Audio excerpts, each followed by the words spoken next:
How to get money to invest in real estate.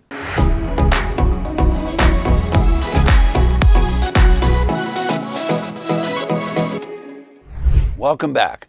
It's time to learn how to buy valuable, leftover, unwanted real estate for 10 and 20 cents on the dollar. And we're going to do that using other people's money. That's going to make a big difference, a big, big difference. So what are we talking about today? This episode is all about how to get money to invest in real estate. So my name is Ted Thomas. I've been involved in real estate as an investor since 1970. I started with condominiums, small single-family homes. That grew over a 10-year period of time to, number one, office buildings, and then over 4,000 apartment units located in 3 different states, Nevada, Arizona, and California. So I have experience at doing this. I'm also going to show you a few unsophisticated methods to raise money that you need. Unsophisticated methods that work and get the money that you need. Now, people make big mistakes. And the big mistakes they make, I'm going to cover in the very end of this video. The mistakes they make at auctions. So I want you to be sure and hang in there, because I want to tell you about the big mistakes where people lose thousands of dollars, $25,000, $50,000, because they make mistakes at the tax defaulted auction. I'll cover that at the very end of this video.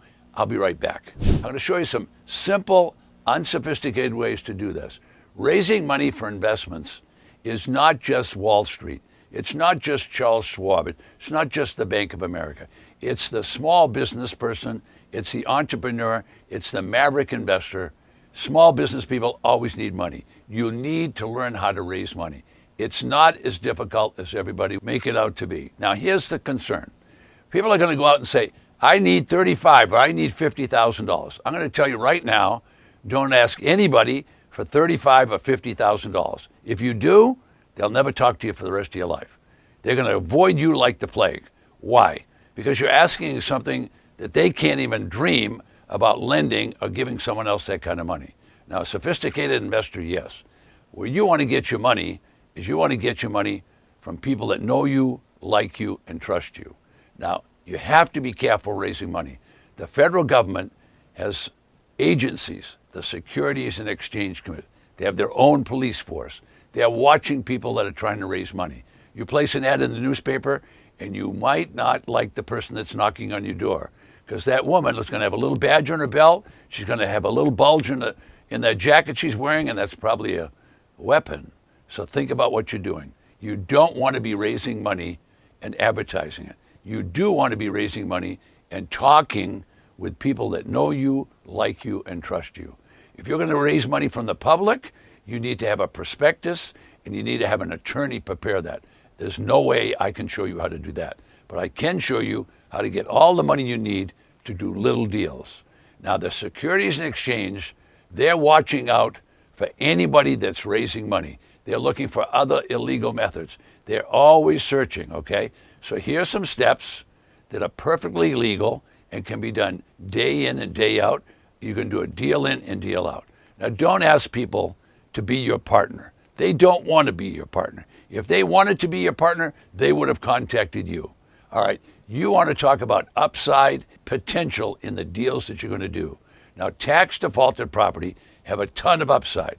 If you're going to buy it for 10 or 20 cents on the dollar, wow, you've got an upside all the way up to market value. So there's plenty of upside in these deals. However, they don't want to be your joint venture partner or anything else. But you need money. Now, the government is going to cause you a lot of trouble if you go out and try to raise money from the public. So I'm going to tell you about that in a second. But I know many of you live in a state that sells tax liens, or you'd like to know more about those. They pay 16, 18, 24%. Nice rates of return. If you want to know what your state pays, just contact me when I finish. Below me, name and email, and I'll get right back to you and tell you how much your state pays, and I'll send you a nice gift. But let's get back to how to get the money to invest in real estate. First of all, the real estate that we're going to buy is not going to be in the country club. You're not going to get A properties at auction. They will come up for auction, but people are going to bid them like crazy, so there's no margin left in it. So you're not going to do that. You're probably not going to get very many B properties until you get to be a very sophisticated investor. But there's a ton of C's and D's. Now, what are C and D properties? They're used and they're a little bit abused. However, you can get them for 10 cents on the dollar.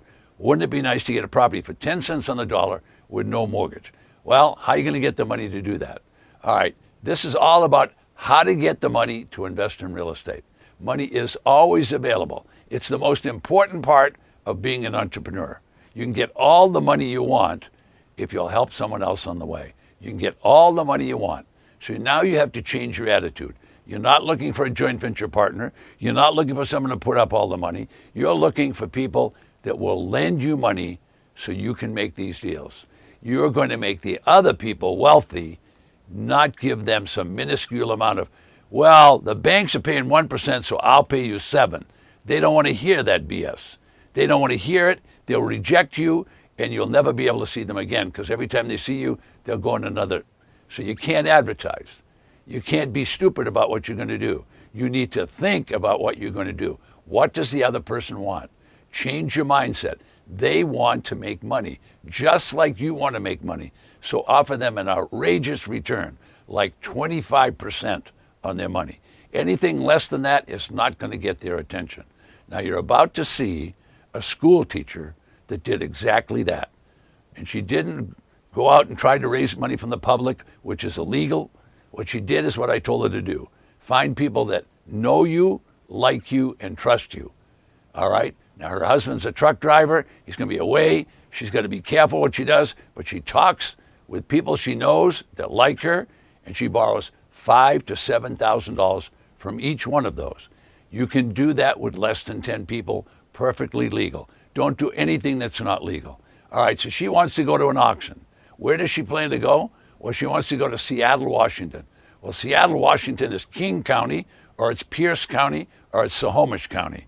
She decided to go to King County, over 200 properties available. She researched what was there, spent all morning at the auction. She couldn't get a property because she only had $35,000, and all the bids went above $35,000. But in the afternoon, there was less audience. She showed up for the auction after the lunch period, and she purchased a property for $37,000.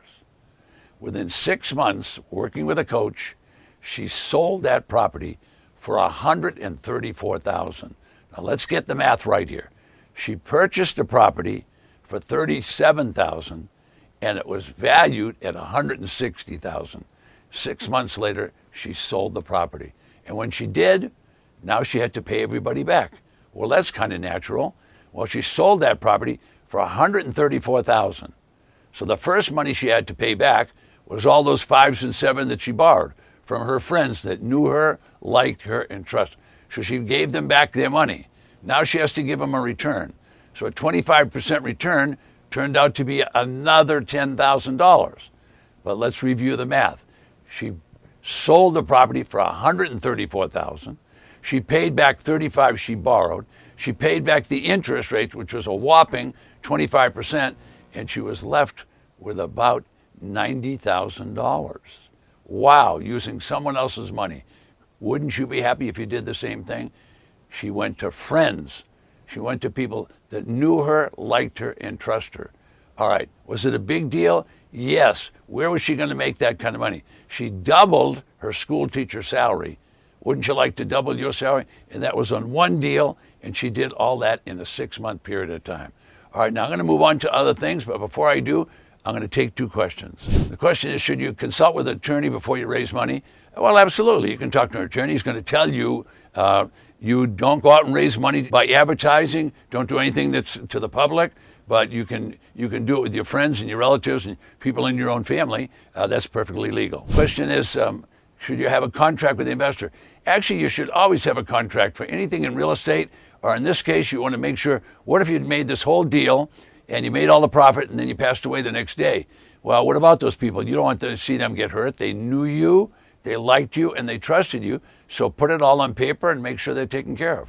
Okay, so with that said, I'm going to move on to 2 big mistakes that people make. It happens all the time at tax auctions. So these 2 mistakes are this. Number 1, people go to the auction, they start buying properties they haven't seen.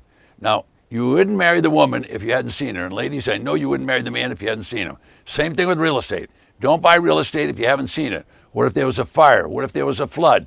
What if there was a windstorm? I don't know how many things could go wrong with real estate, but it's a lot of things. So you don't want to buy any real estate that you haven't seen. Second big mistake is very similar. People go to the auctions, they're all excited, they want to start buying, and they're buying a number that's a piece of paper in front of them. They don't have any exit strategy, they don't know anything about the property. If you don't know what you can sell that property for, you shouldn't be buying it. If you don't know what you can sell it for, if you don't have an exit strategy, you shouldn't be bidding at that auction. So those are the two big mistakes. Now, I'm running out of time, so what I want to make sure that you know is that I've created a quick start program. All right, now this quick start is a video program. It's a couple of lessons, a 1 and a 2, and you can start immediately, and it's going to be my gift to you. So if you're on board and you're learning a lot and you want to learn more, below me, just get registered, and I'll send you that quick start program. It's my gift. It's absolutely free.